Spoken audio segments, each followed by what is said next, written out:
सदा विमुक्तिसाधकं कलाधरावतंसकं विलासि लोकरक्षकं अनायकैकनायकं विनाशितेव दैत्यकं नतासुभाषुनाशकं नमामि तं विनायकं न तेतरादिभीकरं नमोदितातभास्वरं नमत्सुरारिनिर्झरं नतादिकावदुत्तरं सुरेश्वरं निधीश्वरं गजेश्वरं गणेश्वरं महेश्वरं तमाश्रये परात्परं निरन्तरं मुदाकरातमोदकं सदा विमुक्तिसाधकं कलाधरावतंसकं विलासि लोकरक्षकं अनायकैकनायकं विनाशितेव दैत्यकं नतासुभाषुनाशकं नमामि तं विनायकम्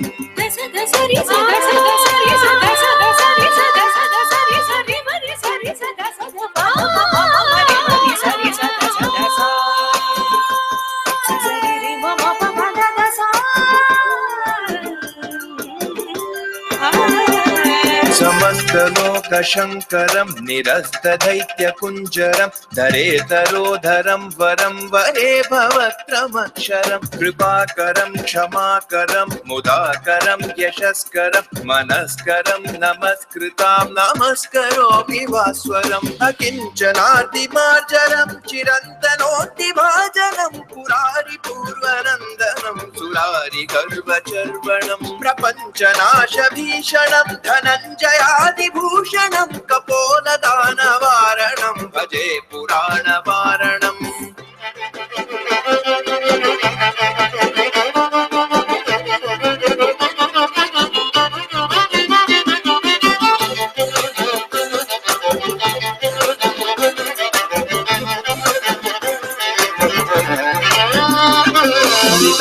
कान्तिदन्तकान्तमन्तकन्तकात्मजम् अचिन्त्यरूपमन्तहीनमन्तराय कृन्तनं हृदन्तरे निरन्तरं वसन्तमेव योगिनं तमेकदन्तमेव तं विचिन्तयामि सन्ततं महागणेश पञ्चरत्नमादरेण योन्वहं प्रकल्पति प्रपातके कृति स्मरं गणेश्वरं हरोगतामदोषतां सुशाहितीं सुपुत्रतां समाहितायुरष्टभूतिमभ्युपैति सोचिरां मुदाकरातमोदकं सदा विमुक्तिसाधकं कलाधरावतंसकं विलासि लोकरक्षकम् अनायकैकनायकं विनाशितेव दैत्यकं नतासुभाषुनाशकं नमामि तं विनायकं नटेतरादिभीकरं नमोदितातभास्वरं नमत्सुरारिनिर्झरं नतादिकावदुत्तरं सुरेश्वरं निधीश्वरं गजेश्वरं गणेश्वरं महेश्वरं समाश्रये परात्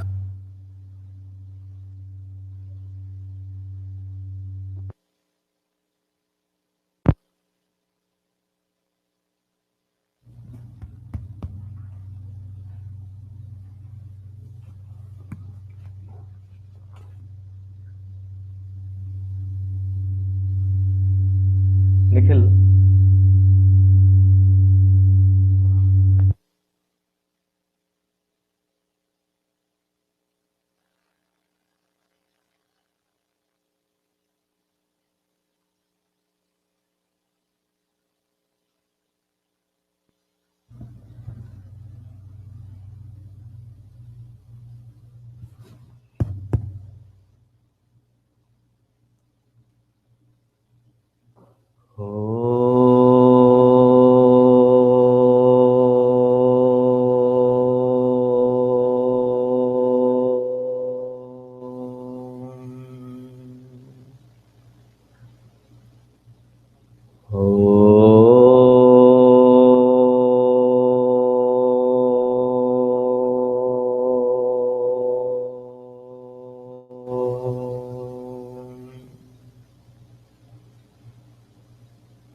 सहनाववतु सहनौ भुनक्तु सह वीर्यं करवावहै तेजस्विनावधीतमस्तु मा विद्विषावहै।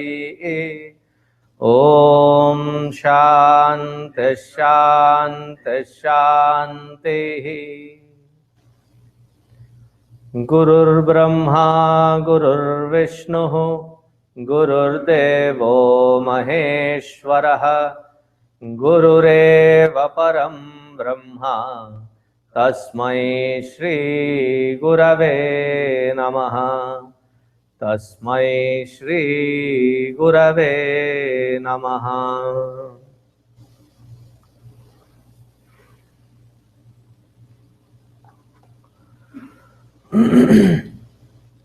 We are in the third mantra, page number 177.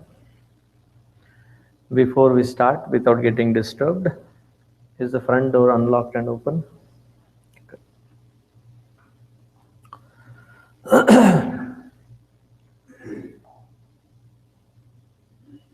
If one were to ask, what exactly is this Paramatma? Where can I find it? Who is this Paramatma?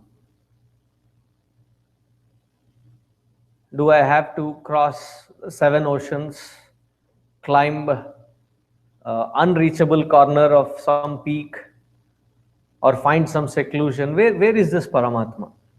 Can you point that Paramatma to me now? Because having gone through so much of the Upanishad, still I don't think the Upanishad has defined where to find that Paramatma, or who is that Paramatma. Though it has done its effort in much clearer terms, that which I can understand and grasp. Is there a way to recognize that Paramatma? So the answer to such queries is given in this particular mantra. So please repeat after me. Yena rupam rasam gandham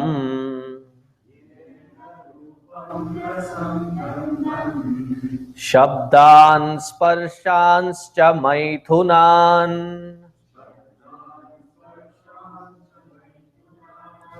ye te naiva vijanati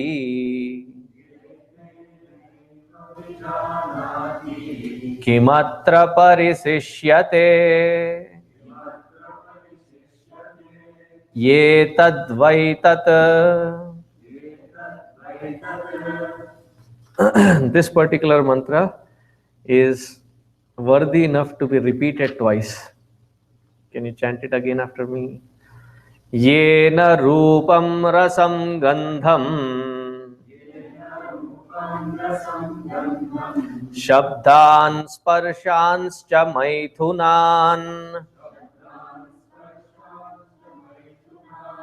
ye te naiva vijanati kimatra parisishyate ye tadvai tat.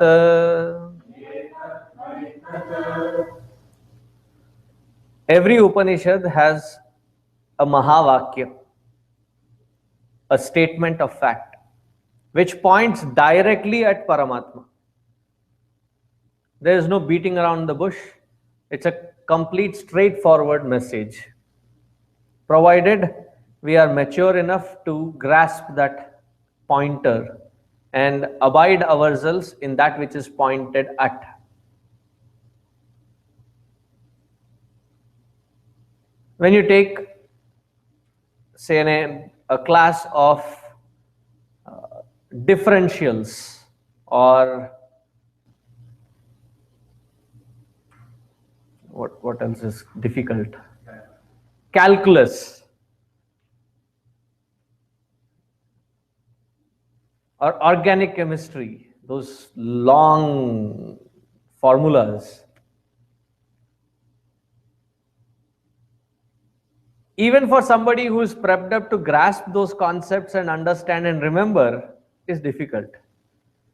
Now, if you take those concepts straight into pre-K and try explaining this, would it be a possibility? Very difficult. Why the one who is receiving it should be ready to receive it. So I hope, I wish, pray that that which is pointed through this mantra, you're all prepared enough, mature enough to grasp that which is pointed at. And not just grasp, but abide in it. That is what meditation means, to abide in that oneness. So what is it? Yena rupam rasam gandham shabdan sparshan. That by which an individual cognizes rupam, form, rasam, not the South Indian rasam. There's a couple of you like, No, rasam means taste.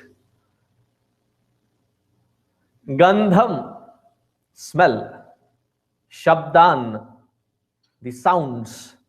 Sparshan, the touch. Yena rupam rasam gandham shabdan sparshan. Maithunan, interactions of multifold layers.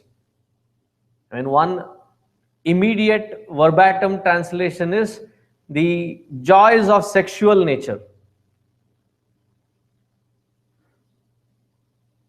All these can be experienced, that because of which,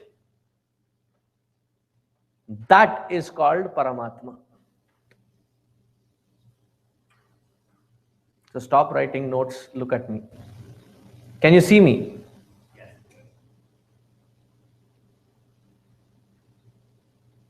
Can you see me now? Okay. The one behind you. Can you hear me? That because of which you can see, that because of which you can hear, that because of which you can feel the temperature in this room or the texture of cloth on you, that because of which you can taste, that because of which you can smell. What is it that enables these equipments to function in their own fields? Has it ever happened that you're awake, your ears are open, but you are engrossed in something so deep that somebody is calling your name out loudly? Usually you don't care, that's a different issue. But it did not even reach you. Has it ever happened? You're engrossed in it. A nail-biting climax. The movie, it's in that turning point, and you're engrossed in that movie. And you're like, in there. And somebody is shouting your name. And a fellow gets frustrated, comes to you, taps you and says, "Hey, I've been calling you." Shh. And after the scene is done, "Yes. What's wrong with you? I've been calling your name." "Seriously, I didn't hear."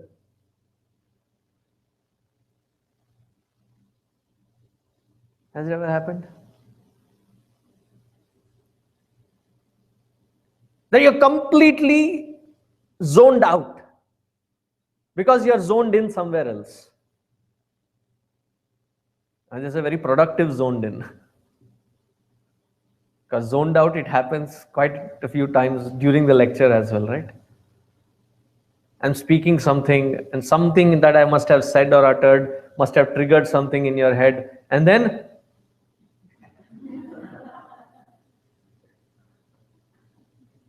everybody else is like engrossed in it, but you are zoned out.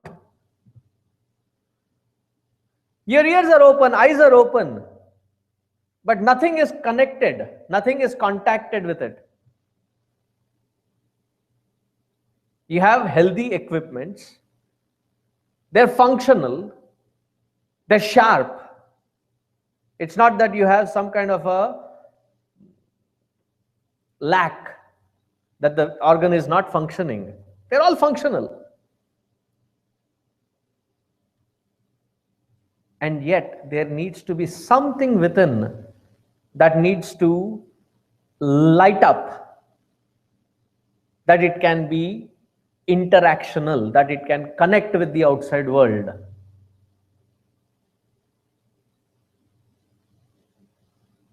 So how should this meditation be? So there is one practice. I won't call it two schools of thought. There is one extending to the other. This is a subtler form. There is one practice wherein you sit on the seat of meditation in front of the altar and practice your japa, a single thought, and from the single thought you move on to thoughtless state. Once you have a thorough experience of that thoughtless state, as you move into the world of interactions, you interact with the world, but not from the perspective or not from the layer of the organs of perception. The organs of perception are allowed to function, but you are not at that layer. You are at a different layer, observing the organs of perception action function. You don't feel the movement, but the movement is happening. The interaction is happening, but you are not shaken up because of that interaction. You are in that stable environment within. And from that stability, you just cognize that which is happening around you. Again, as an example, I have to mention this in the Matrix. My favorite. Is there anyone who has done the sacrilege of not watching it? So your next homework is to watch the first one. I'm not kidding about this. You better watch. So there's this particular scene that he is almost like a phoenix risen from his ashes. He's shot, again he wakes up. Remembering the scene? The agents think that they have finished him, Neo. He wakes up. And then they shoot the bullets at him. And what does he do? He just looks at them. And they stop and they fall. And the agent comes to punch him. Earlier it was like a mammoth task for him to fight them off. No other person who had unplugged himself from the system could ever stand them. Neo took them on, but still he got thrashed around. At that point, he in fact folds his one hand and then blocks the agent. Do you remember that scene? He is interacting, but from the stability within. He is not anxious. He is not trying to calculate things. Things are happening and the organs of perception are responding to it. He is in that stability within. Imagine you stepping out into the world. That which the eyes perceive, that the sounds perceive. In fact, once you get to this glorious part, probably that is when we would experience, man, so much was happening and I was unaware of this. All that I chose to see what I liked or what I felt was important, but there was so much spectacle in front of me and I missed all this. Such nuances in sound that I did not even hear. I did not even know that they existed.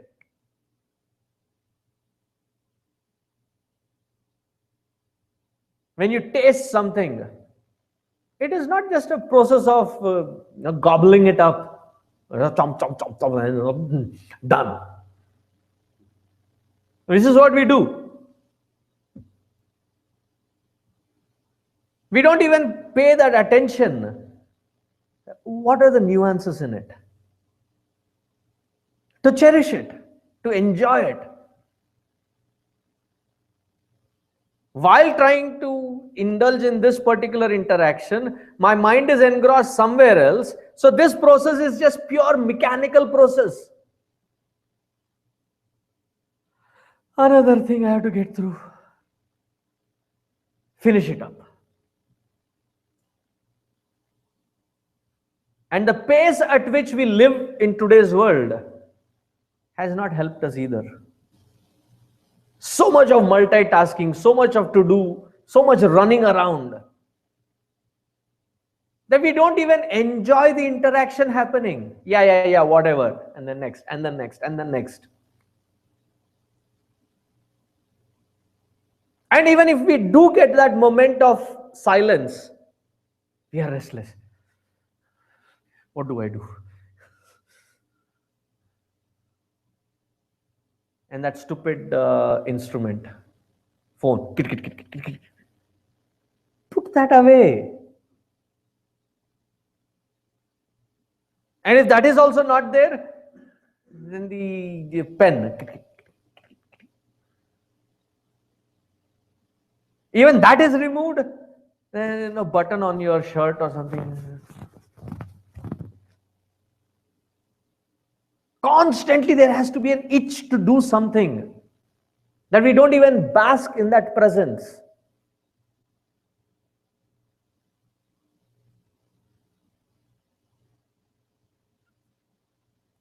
A sannyasi or somebody who has renounced does not mean that they have started running away from the world.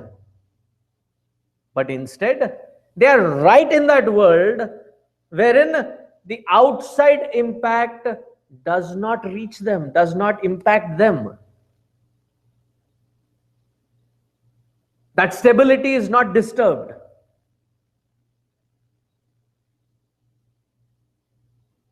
Presently, how is our condition? We are driving on a freeway, and suddenly there is this loose sheet of plastic or some paper suddenly flies in. You know that the windows are all up, and it suddenly goes over the windshield. And us driving or sitting in the front seat, what is our reaction? Really? It was going to hit you? You're safe inside.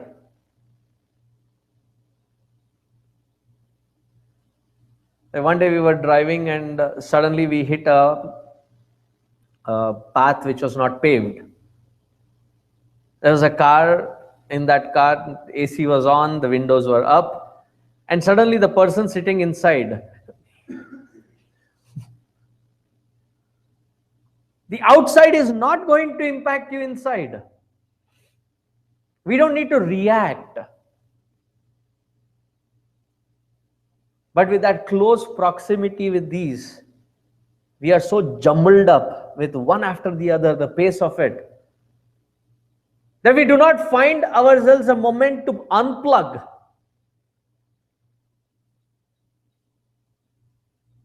But instead, we have been conditioned in such a way that the faster you plug in to things happening, the more accomplished and successful you are.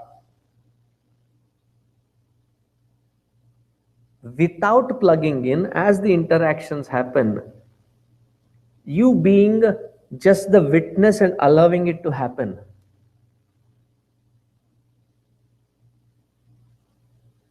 that in itself is called meditation.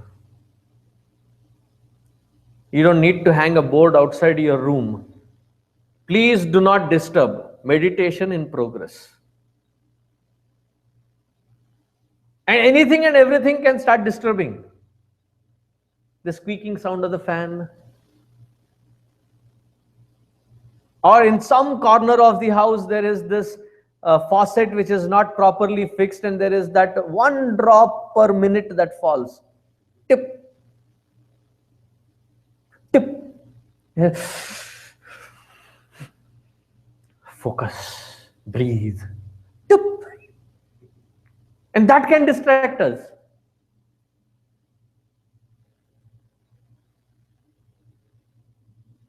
And then we tend to run away from all this to find that peace. Even if you find that peace, it is a vulnerable peace. PAC. Why is it vulnerable? The moment there is any sound, the moment there is any distraction, we are already disturbed, agitated.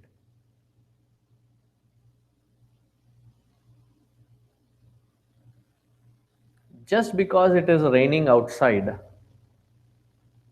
and I have to go outside, do I need to get wet every time I have to step outside? There's so many methods that you can go out without getting drenched, without getting touched by it. And the best, get into your garage, get into your car, go out. Or have a big poncho, umbrella. We use that technique, right? Similarly, getting into the world, making sure that that worldliness doesn't creep in.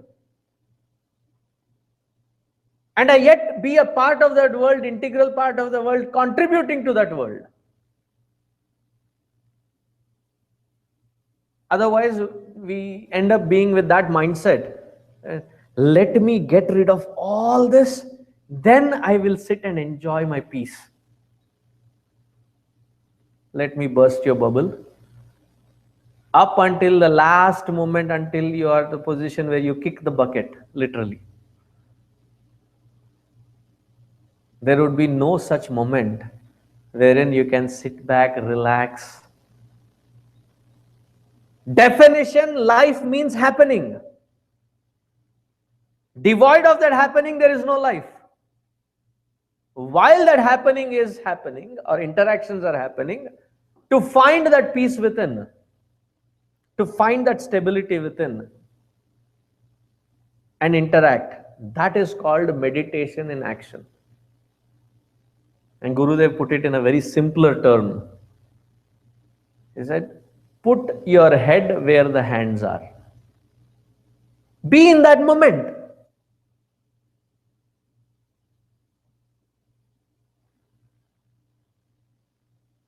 The amount of data that comes in per minute, do you know how much data comes in? About 4 gigs worth data comes in for every minute. Just to give you the idea as to how much 4 gigs is. Do you know how many songs can fit in 4 gigs? About 1,000 songs. 1,000 songs worth data is coming in per minute. Of that, how much do we make a sensible utility of the data that comes in? A fraction. 0.0000, the 10th decimal, 1. The rest of the data is gone into the void. We don't even use it. We would use it if we know it is available. We are clueless about it. And then complain. Life mein kuch karna chahiye. Something spectacular has to be done. I have to find the kick in life. And various kicks that we find. For some it is movies, for some it is party, for some it is dance, for some it is something else. And that to repeat it next day, no, I need something else. That I did yesterday, I need something new. Constantly in search of that stimulants and miss the moment. And you may be thinking from wherever standpoint that we are in, that must be boring. You're in stability, you're not moving, you're not impacted. That must be boring. Actually, that is when you start enjoying. It's like you are being fed with amazing food made by great chef, and your taste buds are dead. Like similar to when you are having fever, anything that you eat smells and tastes different. And for life, or lifelong or lives long worth, all that we have been eating is with that kind of dead taste buds. And suddenly your taste buds get enlivened. Have you watched these videos when the kid hears the sound for the first time? You should see the spark in their eye. Little kid, a toddler, 3-4 years old. They put in the machine and they arrange it and they switch it on, and suddenly, it's that kind of a glorious experience out there. And where are we busy? Trying to brand every data that I want something that I like. I need something that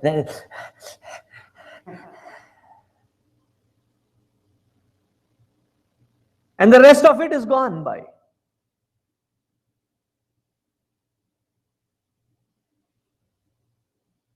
Why? Because we are out there rather than being here and experiencing it. So where is that Paramatma? That because of which these faculties can function. That because of whose mere presence this entire world is visible and enjoyable. That spark of life, that consciousness, devoid of which there is no experience. That is called Paramatma. That's why he says, Etad Vaitat. This is it. He's not saying that. No, this right here. Did you grasp the pointer? Are you already near the pointed?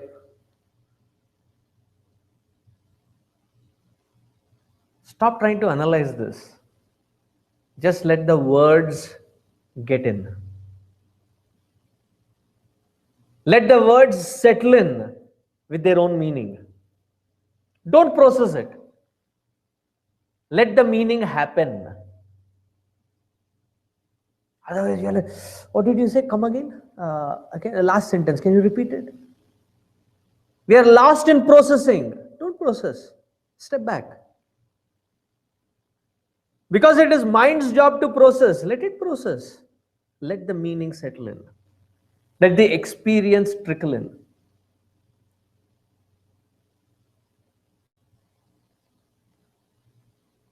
How much effort do you have to put to see? Busy. Wait. What? I am opening my eyes now. And now I am one by one grasping. No, as soon as you open, seeing happens.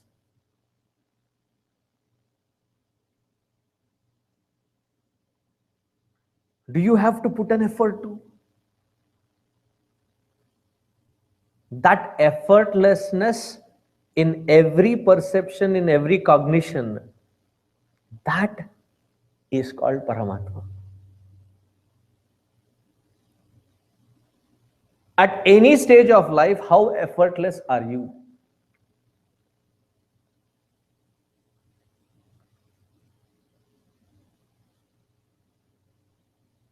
Again, the use of the word effortlessness tends to almost mean like it's being lethargic. No, the action and the activity is happening. You're grasping it?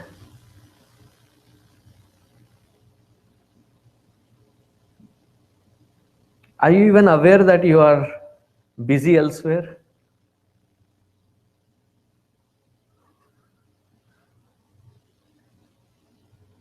Because if you're busy out there swinging it, you're not busy somewhere else. You're zoomed out of this and zoomed in into that. Right here, you can see the example.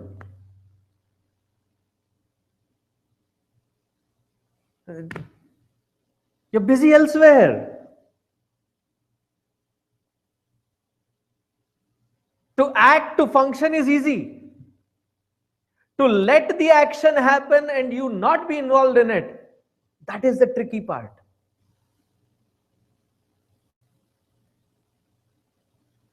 When you watch tennis games, amazing players. What was the recent players that I was watching? Djokovic and Federer. And these are the guys who live on aces. Like serve after serve, second serve, ace. And the other opponent is also not somebody very, casual. If we were to attempt it, it would be like the ball would have already gone by us, what, 120, 130 miles per hour. Can you imagine 130 miles per hour? What happened? You only hear, you don't even see the ball going across. At that speed, effortlessly they reach and not just touch the ball goes across in an intended angle. It's like the second nature, move their hands as if they're dancing there.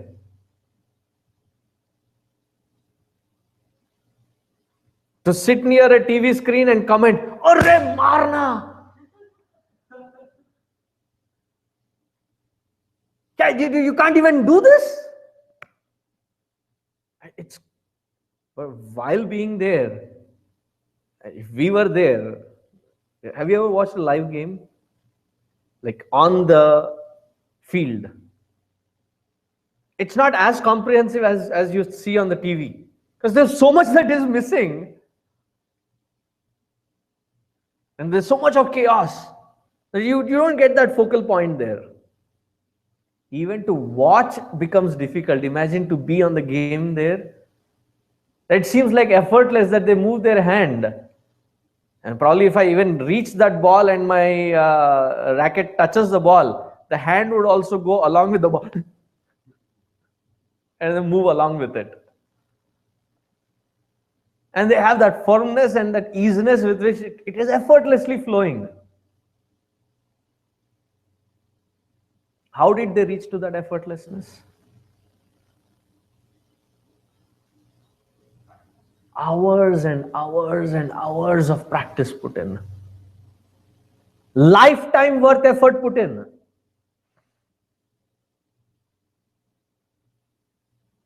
Now the serious question for all of us. Do we want to lead a mediocre life? Or do we want to lead a grandiose spectacle called life? Choice is ours. The Upanishads claim, here Lord Yamadharma Raja is claiming, that can be your this experience. Etad vaitat. Are you ready? Are you available? I would have been available, Swamiji, but in another 20 minutes, I have to go to another place. I would have been ready, but I have that. As much the other aspects of your life is important, can this become your priority?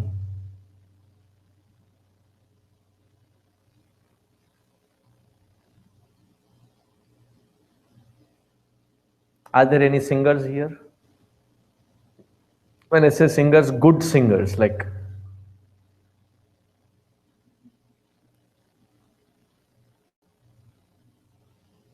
Are there any music instrument players?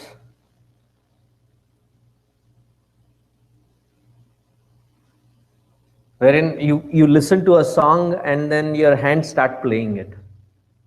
It's not like you have to have those notes and start playing. The music flows. To have that ability to allow that music flow, wherein you are not like this is seventh beat. It should be flowing out. For having that capacity to express, how many years of practice? Are there dancers here? Good dancers? As you listen to the beat and then you just jump in right away and your feet start taking you, moving. And people ask me to dance. My feet doesn't move. The upper body gets the rhythm, the lower part doesn't get the rhythm.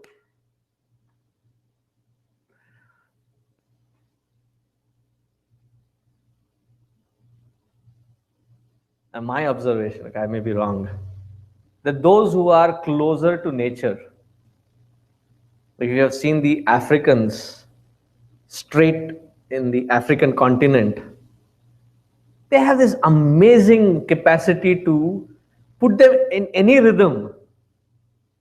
Their body starts moving in an amazing choreographed kind of a. Even when they're running, it seems like a effortless dance movement. Have you seen those long distance? It doesn't look like us like no, it's such a.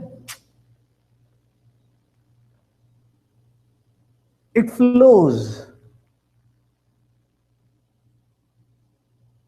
Is your life flowing or is it choppy, choppy, choppy? It is not because the experience is choppy. It is because I'm unavailable for that life to flow. Because I'm not at that stability, I'm in that which is constantly jumping. How would my experience be? Jumpy.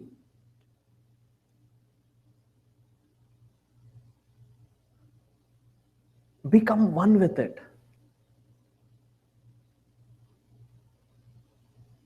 You getting the concept? Etat vaitat. That unison when you find. That's why in our classic music or classic dance, there's one school in dance. So you are taught the mudras. There are different mudras. They're taught. But when you connect within, you don't need to be taught those mudras. The mudras start flowing out.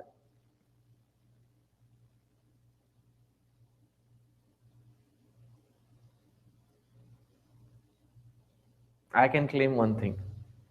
Food, cooking, it flows. I can feel that oneness there. I was just sharing with him that in spite of this hectic morning 7 to evening 10 schedule, that 1 hour of cooking that we get, it completely like, it zones me out from everything else. It's the most relaxing. And I'm one with it there. Even speaking in English is like a trouble. It's like something coming out. I feel that inside, like scratching me from inside. Because I've been conditioned that way. Because my head, my mind thinks in Hindi, and I start speaking in Hindi, it's a flow. I can be one with those words. Find your zone, get one with it. Then that act in itself start becoming a meditation.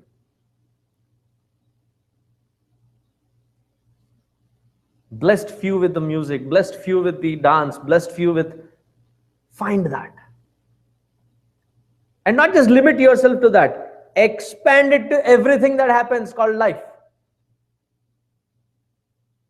Every experience can be a meditative charm. Etad vaitat. Therefore he says, Kimatra parisishyate. What else is there in the name of spirituality? Are you getting the seriousness of that message there? To be spiritual, wear special kinds of clothes. What has spirituality got to do with clothes?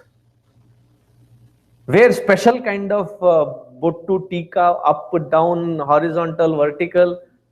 It has got nothing to do with spirituality. Can you rattle off mantras? It has got nothing to do with spirituality. Yes, learning it equips you to get rid of the book so that you can contemplate because it's already uploaded. That's the only purpose. Beyond which there is no utility to it.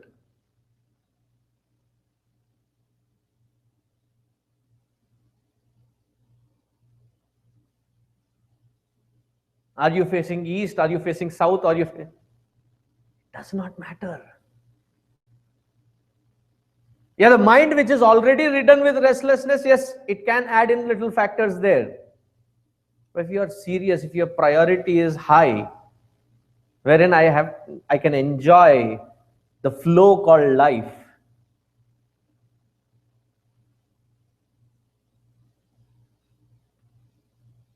every interaction becomes a meditative charm.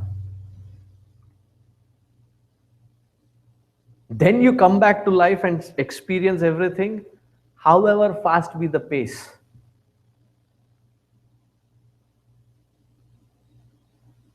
It seems to be like gentle waves all around you, not chaotic tangents running all around you, poking you from all directions. Of course, oxymoron is it is a tangent. How can it poke you? We have that innate ability to go and get poked. That's how chaotic our life is right now. Kimatra parisisya. What else is there in the name of spirituality? So right here, right now. If anybody were to give any kind of cumbersome processes and charge you for it, understand that you have been taken for a ride in the name of spirituality. Get realization in 15 days, $10,000. Get special vibrations, $10,000. And there are enough of us, suckers. Oh, I'm going to this. It is not out there, it is right here. Again, I'm not trivializing the entire ritualistic process and other things. They are preparatory. Understand and utilize them to get prepared. But that moment is irrespective of that preparation once you're done with it.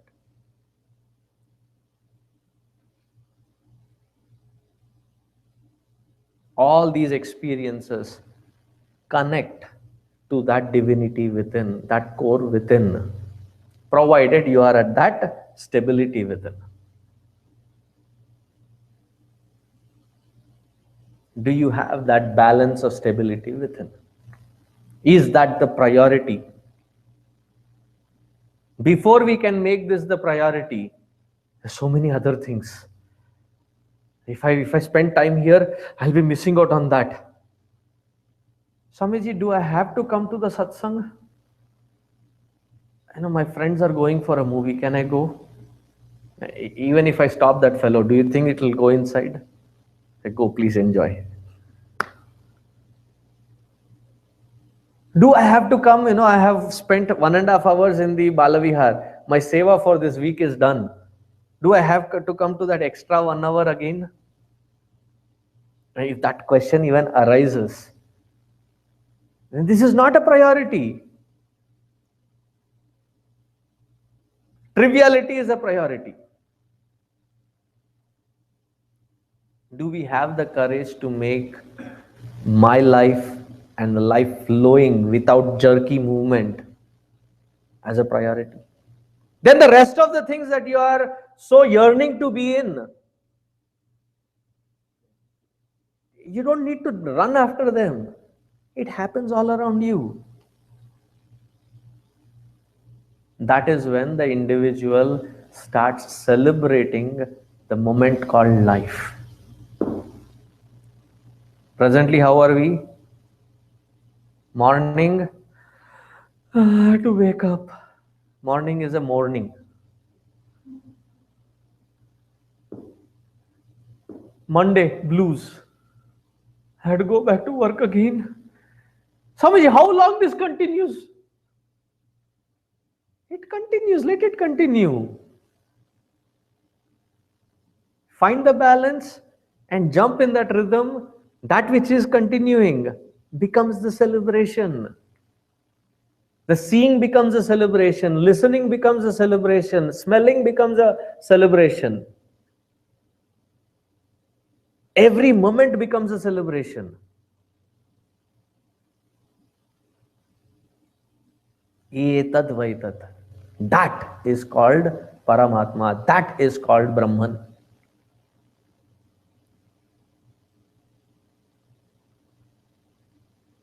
It looks like very trivialized or very simplistic.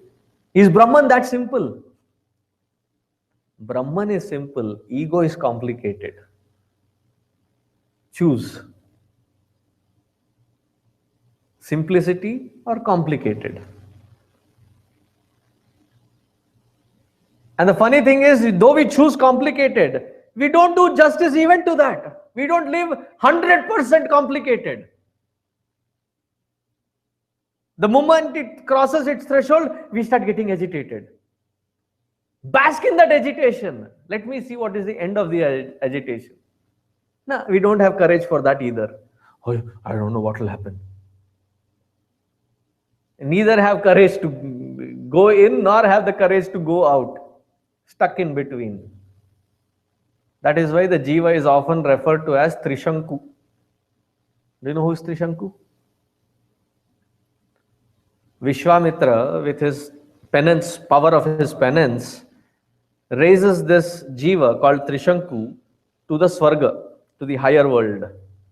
And because he did not reach there by his qualification, he gets rejected. He gets thrown off from the Swarga. Again, with his power, whatever is left, he holds him up there, upside down. He is neither there nor here, hanging in between. In Hindi, there is a beautiful saying. I can't translate it with the same punch, but I'll still say it. Dhobi ka kutta na ghar ka na ghat ka. That is the status of Jiva. The washerman's dog, it neither belongs to the washing ghat, see, it doesn't have the punch, nor belongs at the home. Somewhere lost in between. In the white noise, lost, obliterated.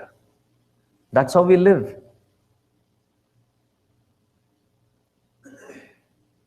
So again, concluding the thought,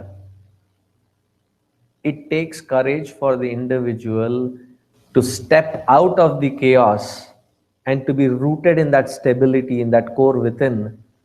It has got nothing to do with the outside chaos. You don't need to run away from it. Instead, stabilize here, then that which is happening, you don't need to avoid it. You go through it, dance along with it. Every experience becomes the experience of the ultimate. That is called Brahman. And many of you use this logic.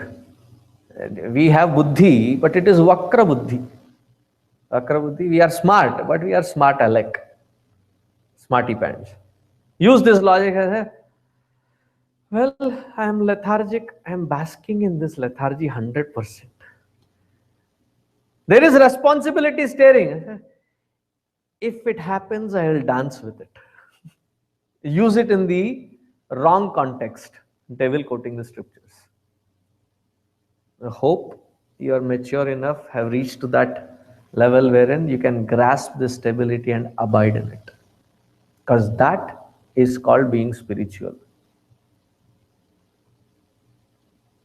Rest of it is either in preparation or going in circles, again in samsara, though branded as spiritual samsara. You're getting the context of spiritual samsara? So far, I have been a samsari running after the world of things. I stopped that because I have been told, I have been conditioned that that is bad. Now I am with a spiritual twist. I do the rituals and I am better than the rest of them, and I'm caught up in that samsara, trying to prove my worth better than the rest of them outside. Don't miss out on this beautiful opportunity to find that stability with. I still have 6 minutes. Any questions? If online listeners have questions, please shoot it out to Padma or Ramesh. I hope you have their numbers in the group me. Send your messages. And meanwhile, if you sitting here have any questions, ask.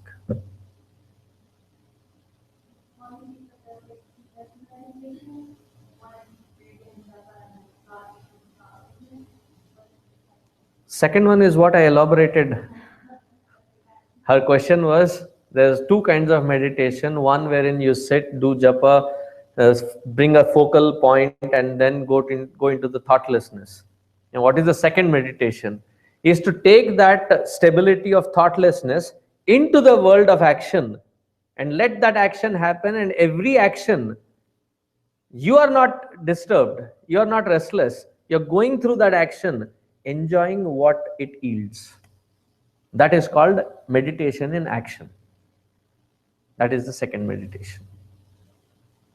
So Swami talked about the best test in the world. They spend hours and hours and hours, a lifetime of the practice. And because of that, it's second nature, they automatically get into the flow. But suppose I'm working in an activity where I've never practiced or very little practice, how do I also engage into the zone, into that, when I've never practiced? There is no shortcut to practice. His question was, the players spend their entire life into getting into that practice to get to that zone wherein it becomes their second nature. And there are so many things that happen in my life wherein I did not experience them earlier. How do I come to that zone? The simple answer is, there is no shortcut to practice. Practice to get to the pinnacle of that. And when I'm saying this, it is a very pragmatic statement, because about 99% of our life constantly repeats itself. There's only 1% variable, which is like a curveball, which we do not even know where it is going to unfold from. But if you have taken care of this 99% which is constantly repeating, you will be probably available for that 1% unknown variable. Instead, if you focus only on that unknown variable, you're missing out on 99%. So get a grip at this 99%, and then 1%, you can ace at it once this is taken care of.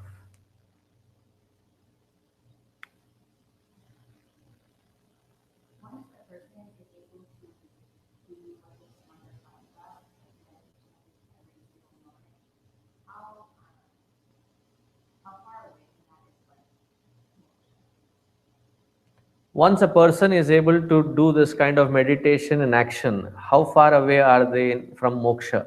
That is called moksha. Etad vaitat, that is moksha.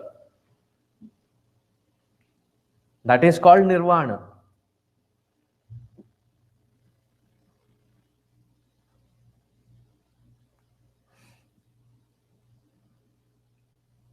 Again, to continue with that thought, to get the easiness and oneness with your car driving, where do you start your practice? Do you start practicing it on the freeway? No, you practice in some seclusion, in a parking lot or in a football field or somewhere where there's no one, and you can get a grip at it. Then you take it to the freeway. Are you getting the concept? Yes. So in previous analogy, there was light and trying to find the opposite of light. And today we discussed that you can have two schools of thought. Kind of going in, I don't know, it's inclusive, but actually physically formed up on the vision versus trying to take it into, action. So. Okay, let me stop you right there. I did not mention them. Some may consider it as two schools of thought, but I see it as one leading to the other. So when your question is the meditation is one wherein you do japa, get to that focal point and then to that stillness within. And the second school of thought that you find that stillness while action. They are not two separate. You find that stillness through that internal meditative process, then extend that stillness into your field of action. Without that, directly jumping into the field of action is impossible.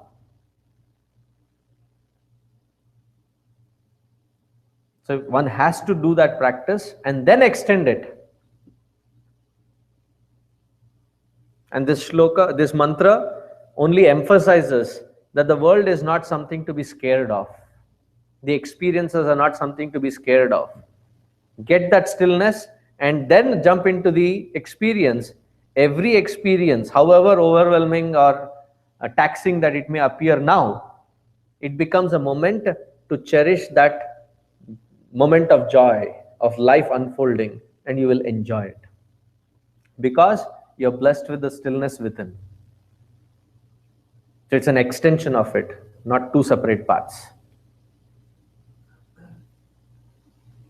The reason I said some say that it is two schools of thought is some say this is the direct method that you just be there in the moment. That doesn't happen just like that. And I sit with vegetables, pasta and everything and I say, be in the moment, things will happen. It is not going to mix by itself and create food for me. You have to put that effort to get it ready, and as you put it in your mouth, the moment happens. But that prep work is required for that moment to happen. So it's an extension of it, not devoid of it. Any questions online? Bless you. So let's conclude. Om Shanti Shanti Shanti. Harihi Om Shri Gurubhyo Namaha. Harihi Om.